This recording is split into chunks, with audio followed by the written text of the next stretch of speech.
যাচ্ছি এখন ভোলাগঞ্জ, সাদা পাথর।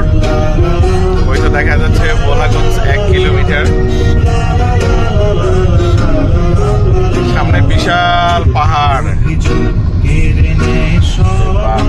অনেক অনেক সুন্দর।